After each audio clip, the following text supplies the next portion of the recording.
उत्तर प्रदेश और बिहार का संबंध ये केवल एक संबंध नहीं है, एक साझी विरासत है, एक आत्मा का संबंध है, एक संस्कृति का संबंध है और एक संकल्प का भी संबंध है। ये संबंध उसी प्रकार से टूट है जैसे भगवान राम और मां जानकी का संबंध अटूट है। उसी प्रकार का संबंध उत्तर प्रदेश और बिहार का है। उन संबंधों को मजबूती प्रदान करने की दृष्टि से आज डबल इंजन की सरकार बिहार में फिर से स्थापित हो और डबल इंजन सरकार में बिहार की गति डबल स्पीड से आगे बढ़ती हुई दिखाई दे। जो कार्य पिछले 20 वर्षों में माननीय श्री नीतीश कुमार जी के नेतृत्व में डबल इंजन की एनडीए की सरकार ने करके दिखाया है, वह गति, वह स्पीड इसी प्रकार से बनी रहे, इसके लिए अपने बिहार के बहनों और भाइयों का आह्वान करने के लिए आज मैं यहां दानापुर से आह्वान करने के लिए आपके बीच में आया हूं।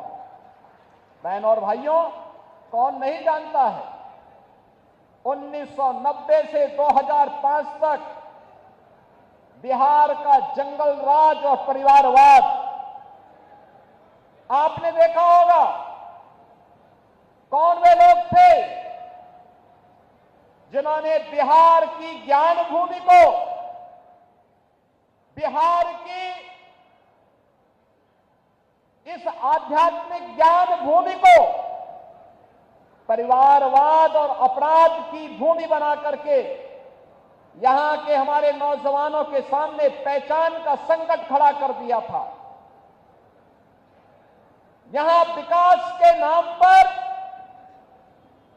उस कालखंड में किस प्रकार की अराजकता फैलाई गई थी, ये किसी से छुपा हुआ नहीं। विकास के नाम पर यहां पर पेशेवर गुंडे और माफियाओं को सत्ता का संरक्षण 1990 से 2005 के बीच में प्रदान करके पूरे बिहार के विकास को बाधित कर दिया गया था। बिहार के नागरिकों के सामने, बिहार के नौजवानों के सामने पहचान का संकट खड़ा हो गया था।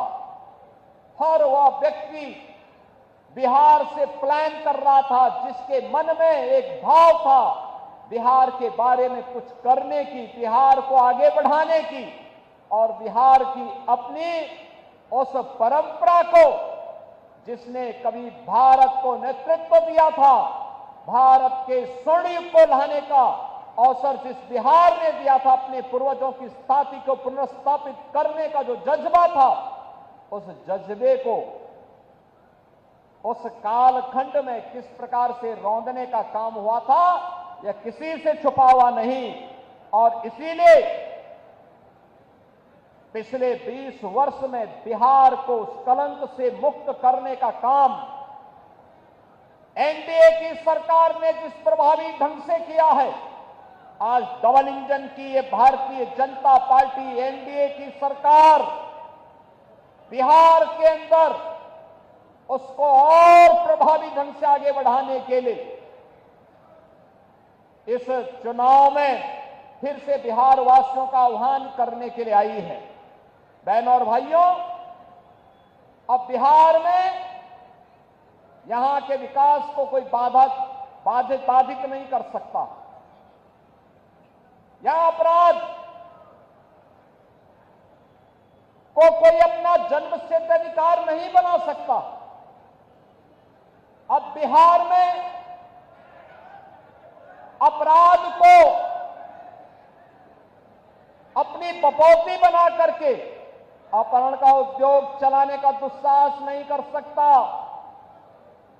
अब तो केंद्र सरकार ने और राज्य सरकार ने मिलकर के विकास के जिन कार्यक्रमों को आगे बढ़ाया है, उन कार्यक्रमों में अब पेशेवर माफिया और अपराधी कहीं बाधक नहीं बन पाएंगे।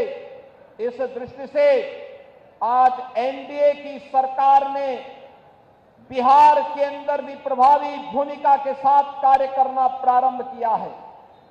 आज बिहार का नौजवान जब बिहार से बाहर जाता है, हर क्षेत्र में अपनी एक पहचान बना के दिखाता है। वह जिस भी क्षेत्र में गया, लेकिन कुछ लोगों ने 1990 से लेकर 2005 तक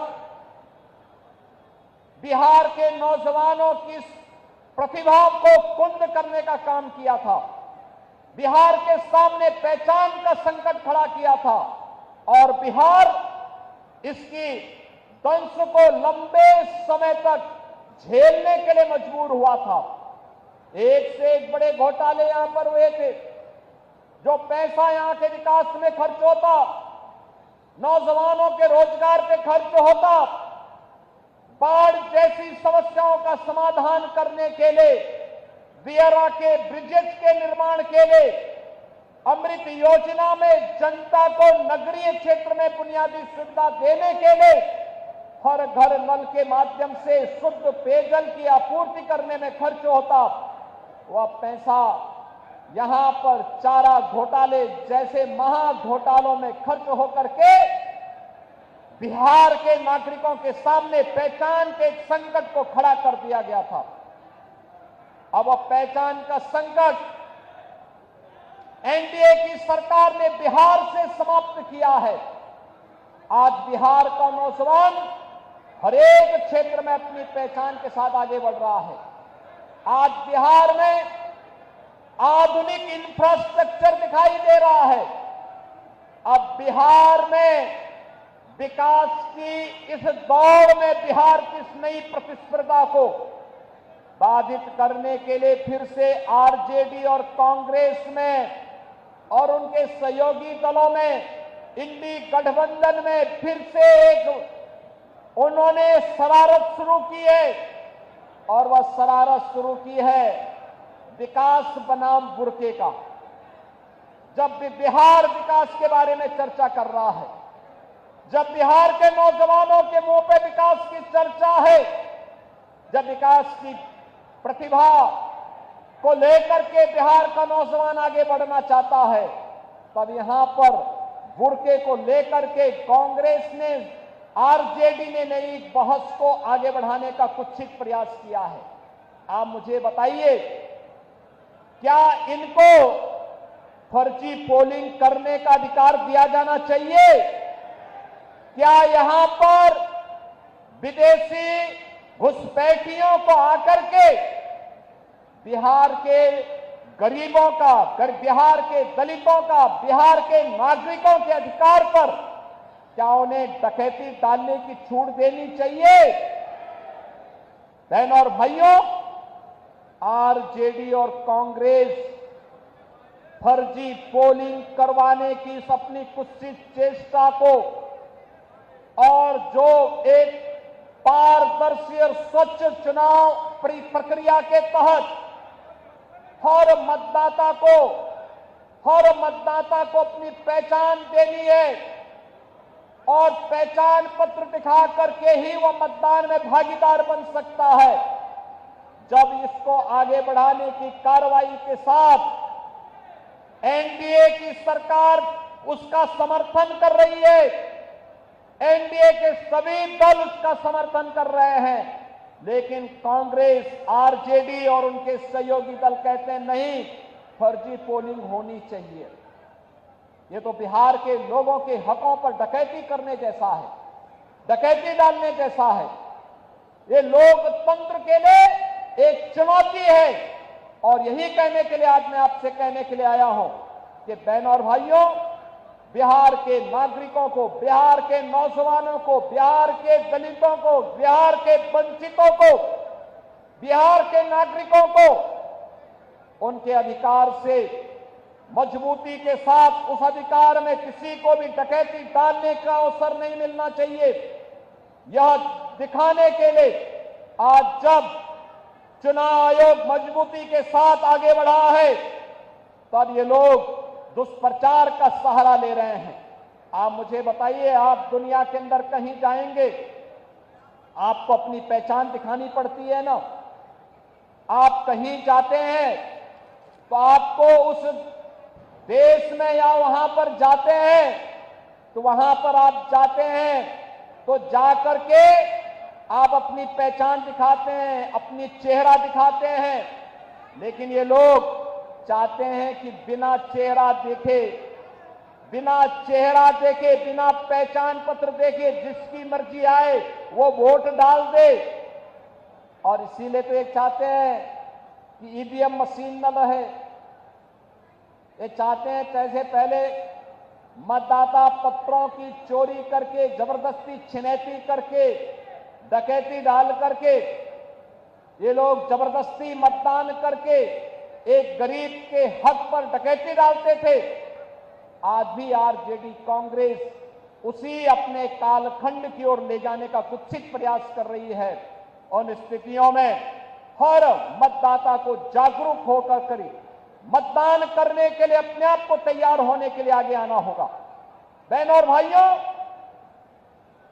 दिल्ली में प्रधानमंत्री मोदी जी के नेतृत्व में और बिहार में एनडीए के नेता और बिहार के मुख्यमंत्री नीतीश कुमार जी के नेतृत्व में आज बिहार विकास की नित नई ऊंचाइयों को प्राप्त कर रहा है। आज बिहार में विकास भी है, विरासत भी है।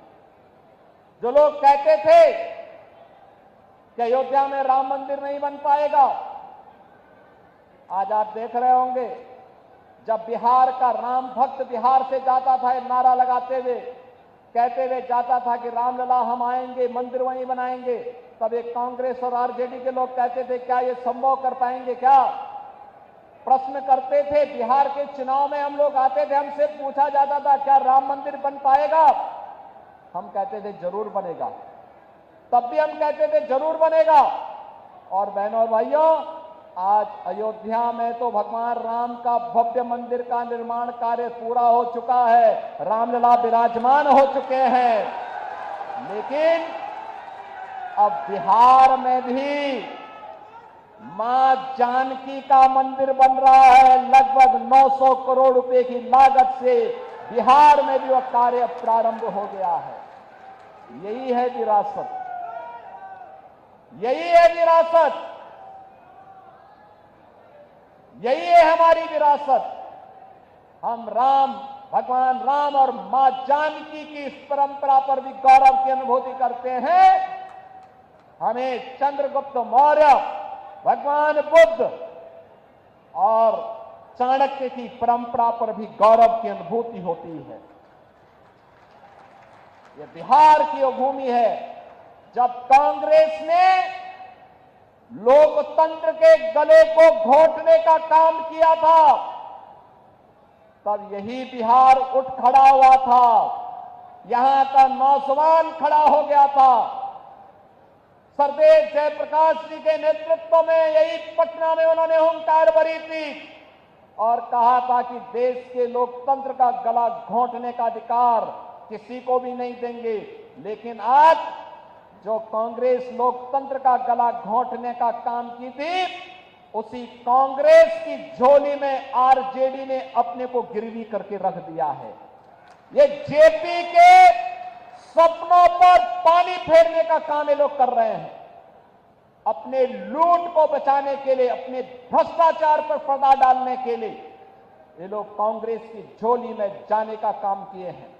बहनों और भाइयों, हम सबको बिहार, जिसने दुनिया को लोकतंत्र का पाठ पढ़ाया था, वैशाली का गणतंत्र उसका उदाहरण है। दुनिया के अंदर ज्ञान भूमि के रूप में महात्मा बुद्ध को इसी बिहार की धरती में, गया में ज्ञान प्राप्त हुआ है। दुनिया का प्राचीनतम विश्वविद्यालय नालंदा इसी बिहार की धरती ने दिया है। देश को पहला राष्ट्रपति डॉक्टर राजेंद्र प्रसाद जी के रूप में इसी बिहार की धरती ने दिया है। और वह बिहार आज विकास की जिन ऊंचाइयों को प्राप्त कर रहा है, कांग्रेस और आरजेडी को कतई अच्छा नहीं लगेगा। बहनों और भाइयों, बिहार की इस परंपरा को हम लोगों ने भी अपने यहां मजबूती के साथ जोड़ने का काम किया है। आप याद करिए, सरदेव जयप्रकाश जी की जन्मभूमि बलिया जनपद में, बिहार और उत्तर प्रदेश के जंक्शन में, हमने वहां पर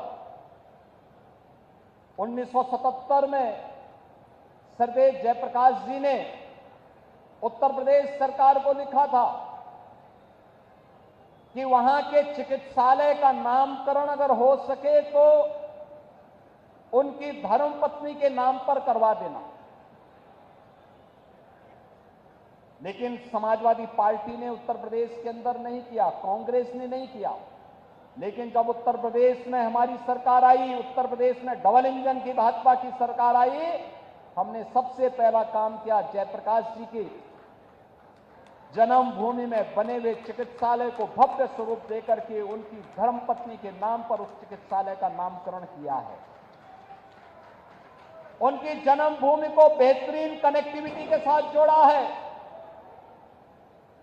सरदेव जयप्रकाश जी का भव्य स्मारक बनाया है।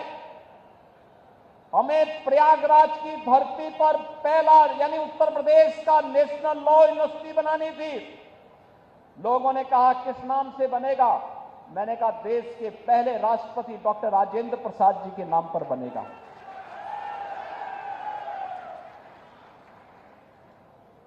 अयोध्या की कनेक्टिविटी कहां की होनी चाहिए? हमने कहा पहली कनेक्टिविटी उत्तर प्रदेश की अयोध्या की सीतामढ़ी के लिए होनी चाहिए और हम लोगों ने उसको राम जानकी मार्ग के रूप में, उसे 4 लेन के रूप में हम लोग उसको मजबूती के साथ आगे बढ़ाने का काम कर रहे हैं। बहनों और भाइयों, उत्तर प्रदेश और बिहार की विरासत मजबूती के साथ आगे बढ़ेगी। और याद करिए, डबल इंजन की एनडीए सरकार है जो आरजेडी कांग्रेस के भ्रष्टाचार के साथ साथ आपराधिक उद्योग को भी नियंत्रित कर सकता है, मजबूती के साथ नियंत्रण करेगा। आपने देखा होगा उत्तर प्रदेश में माफिया तो जहन्नुम की यात्रा में जा चुके हैं।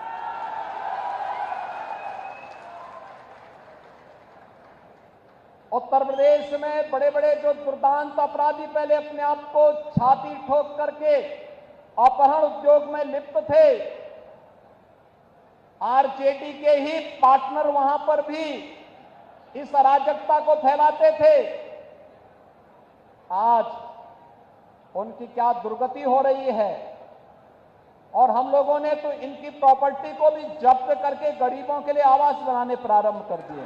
सबके आवास, हर गरीब को आवास। मोदी जी प्रधानमंत्री आवास दे रहे हैं। देश के अंदर उन्होंने करोड़ों लोगों को आवास दिया, 4 करोड़ लोगों को आवास दे दिया। ये काम कांग्रेस भी तो कर सकती थी। 12 करोड़ गरीबों के घर में शौचालय बना दिए। 10 करोड़ से भी गरीबों को उज्ज्वला योजना के कनेक्शन दे दिए। 50 करोड़ गरीबों को आयुष्मान भारत की 5 लाख रुपए की स्वास्थ्य बीमा का प्रतिवर्ष सुविधा उपलब्ध करवाई जा रही है। देश के अंदर 80 करोड़ गरीबों को कोविड कालखंड से लेकर के लगातार 29 तक फ्री में राशन की सुविधा का लाभ दिया जा रहा है। बहनों और भाइयों, ये काम कांग्रेस भी कर सकती थी, लेकिन गरीब कल्याण न कांग्रेस के एजेंडे में था, न आरजेडी के एजेंडे में। इनके एजेंडे में तो परिवार कल्याण था, स्वयं का परिवार का कल्याण हो। इनके एजेंडे में कांग्रेस का भी परिवार का कल्याण था और आरजेडी के भी एजेंडे में वही परिवार कल्याण था। एनडीए ने पूरे भारत को और बिहार के अंदर पूरे बिहार को ही अपना परिवार मान करके बिना भेदभाव की योजनाओं का लाभ दिया। और इसीलिए जब प्रधानमंत्री मोदी जी दिल्ली से बड़े बड़े इंफ्रास्ट्रक्चर दे रहे हैं, आज बिहार की पहचान बन रही है। बिहार में नए नए विश्वविद्यालय बन रहे हैं, बिहार में मेट्रो जैसी आधुनिक पब्लिक ट्रांसपोर्ट की सुविधा प्राप्त हो रही है, इनलैंड वाटरवे की सुविधा आ रही है, नए एयरपोर्ट बन रहे हैं, नौजवानों के लिए नौकरी और रोजगार की नई नई संभावनाएं आगे बढ़ रही हैं। और इन स्थितियों में विकास की आभा समाप्त नहीं होने देनी है। दीपावली में जैसे हर घर में एक जगमगाहट होती है, छठ के पर्व में एक महा उत्सव जैसा माहौल होता है, ऐसे लोकतंत्र की धरती पर लोकतंत्र का कमल इसी प्रकार से खिलता हुआ दिखना चाहिए कि एक तरफ बिहार विकास करेगा और दूसरी तरफ एनडीए की सरकार मजबूती के साथ यहां के गांव के लिए, गरीब के लिए, किसान के लिए, नौजवान के लिए, महिलाओं के लिए और समाज के प्रत्येक तबके के उत्थान के लिए इन कार्यक्रमों को मजबूती के साथ आगे बढ़ाती रहेगी। इस विश्वास के साथ आज मैं आप सबके साथ आया हूं जुड़ने के लिए। चुनाव के दौरान बहुत यहां पर आने का अवसर प्राप्त होगा, लेकिन मैं आप सबको इस बात के लिए आह्वान करने के लिए आया हूं। ये बिहार में चुनाव प्रचार की शुरुआत है और ये मुझे अच्छा लगा कि मुझे अपने पुराने साथी श्री रामकृपाल यादव जी के ही नामांकन में पहले कार्यक्रम में भाग लेने का अवसर प्राप्त हुआ है। हम लोग संसद में काफी पुराने रहे हैं, एक साथ काम करते रहे और मजबूती के साथ बिहार की आवाज को मजबूती प्रदान करते रहे हैं। हमें बिहार में फिर से उस राम राज्य के उदाहरण को चरितार्थ करना है, जिसको लेकर के यहां स्वर्ण यानी देश का स्वर्ण युग यही बिहार ने प्रदान किया था। बिहार ने आज से 2000 वर्ष पहले हम फिर से बिहार को वहां लेकर के जाएंगे और इसके लिए एनडीए सरकार आवश्यक है। एनडीए के हर प्रत्याशी को विजयी बना करके भेजिए, रामकृपाल यादव जी को भारी बहुमत से विजयी बना करके भेजिए। और बहनों और भाइयों, आप ये मान करके चलिए, जो भी आपकी अपेक्षाएं हैं, आकांक्षाएं हैं, तेरा में ब्रिज का हो, चाहे यहां के सिविल लाइन और ड्रेनेज की समस्या और बुनियादी सुविधाओं का, गरीबों के लिए आवास का, ये सभी समस्याओं का समाधान यहां पर भी होगा। ऐसे ही होगा जैसे माफियाओं की जमीन को वापस लेकर के और गरीबों के लिए आवास बन रहे हैं ना उत्तर प्रदेश में, यहां पर भी बनेंगे, चिंता की कोई बात नहीं, अवश्य बनेगा। इन्हीं शब्दों के साथ मैं श्री रामकृपाल यादव जी को जीत की अग्रिम बधाई देता हूं। आप सभी को दीपावली और महाछठ की भी हृदय से शुभकामनाएं देता हूं। छठी माई से यही प्रार्थना है कि आपके घर में, आपके परिवार में वह इसी प्रकार से उत्सव और मंगल का माहौल बनाती रहे, आप सबके जीवन में इसी प्रकार से खुशहाली आती रहे। इस विश्वास के साथ मैं अपनी वाणी को देता हूं विराम। मेरे साथ बोलेंगे जय जय श्री राम।